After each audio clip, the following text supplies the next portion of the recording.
ప్రధానమంత్రి ధనధాన్య కృషి యోజన కింద దేశంలో 100 జిల్లాలను ఎంపిక చేసినారు.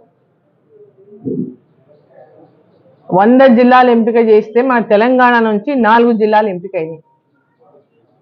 ఆ 4 జిల్లాల్లో పాలమూరు జిల్లా, ఉమ్మడి పాలమూరు జిల్లాలో 3 జిల్లాలు ఎంపికైనాయి. ఒకటి జోగులాంబ గద్వాల జిల్లా, ఒకటి నారాయణపేట జిల్లా, ఒకటి నాగర్ కర్నూలు జిల్లా. ఉమ్మడి మహబూబ్ నగర్ జిల్లాలోని 3 జిల్లాలు ఎంపిక కావడం అనేది రైతాంగం, మన పాలమూరు రైతాంగం యొక్క సంతోషానికి అవధులు లేకుండా ఈరోజు రైతులందరూ కూడా సంతోషపడతా ఉన్నారు.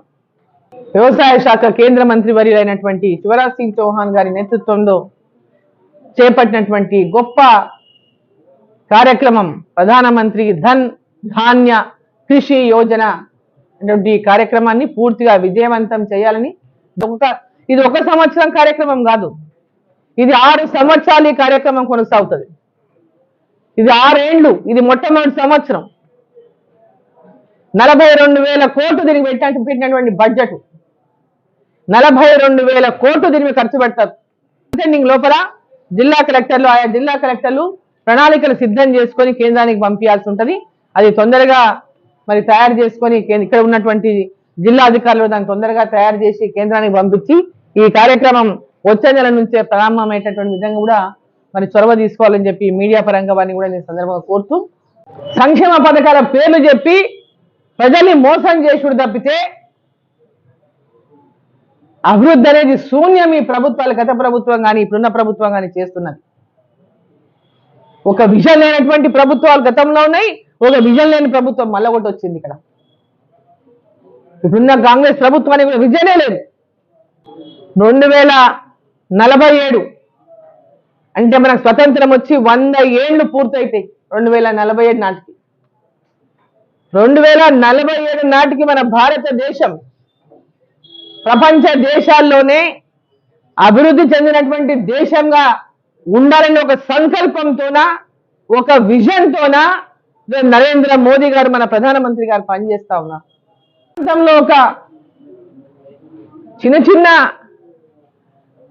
రైతులే కావచ్చు, చిన్న రైతులు కూడా సంఘాలను ఏర్పాటు చేసుకుంటే పెద్ద ఎత్తున వారికి అంతా కూడా లబ్ధి కలిగేటటువంటి అవకాశాలు ఈ యొక్క పథకాల ద్వారా లభిస్తాయని చెప్పి నేను తెలియజేస్తా ఉన్నా.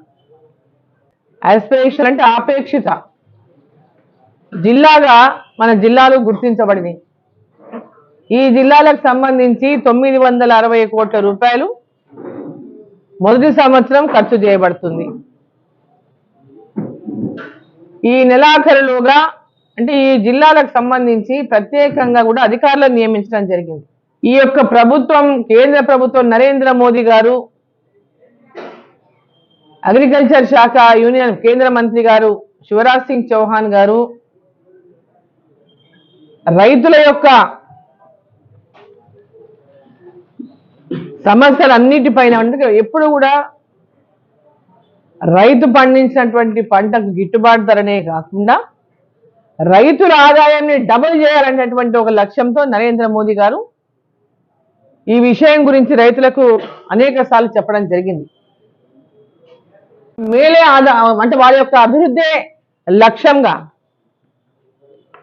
నరేంద్ర మోదీ గారు ఎంతో ఆలోచన చేసి, శివరాజ్ సింగ్ చౌహాన్ గారు వ్యవసాయ శాఖ మంత్రిగా, వారికి మధ్యప్రదేశ్ ముఖ్యమంత్రిగా పనిచేసినటువంటి అనుభవం, క్షేత్రస్థాయిలో రైతుల సమస్యలపైన అనుభవం, ప్రధానమంత్రి గారి ఆలోచనలకు తోడై ఈరోజు పెద్ద ఎత్తున ఈ పథకాన్ని కేంద్ర ప్రభుత్వం, నరేంద్ర మోదీ గారి ప్రభుత్వం తీసుకొచ్చింది రైతాంగం కోసం.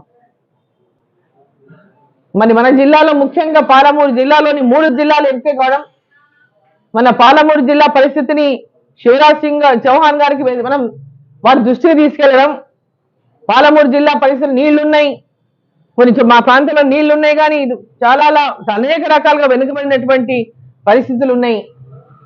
ఒక చోట నీళ్లు లేవు, ఒక చోట నీళ్లుండే, నీళ్లున్న చోట అవగాహన లేదు. ఇట్లాంటి అనేక విషయాలు వారి దృష్టికి తీసుకుపోయిన ఇది బ్యాక్వర్డ్ డిస్ట్రిక్ట్, ఈ డిస్ట్రిక్ట్ లో రైతులను ప్రోత్సహించాల్సినటువంటి అవసరం ఉందని వారిని కోరిన సందర్భంలో ఉమ్మడి మహబూబ్నగర్ జిల్లా 3 జిల్లాలను ఎంపిక చేసినందుకు ఈ రైతాంగం తరఫున పాలమూరు జిల్లాలోని 3 జిల్లాల రైతాంగం తరఫున, పాలమూరు జిల్లా రైతాంగం తరఫున నరేంద్ర మోదీ గారి, మన ప్రధాని నరేంద్ర మోదీ గారికి, అదేవిధంగా కేంద్ర మంత్రి వర్యులు శివరాజ్ సింగ్ చౌహాన్ గారికి మరి హృదయపూర్వక ధన్యవాదాలు నేను తెలియజేస్తా ఉన్నా.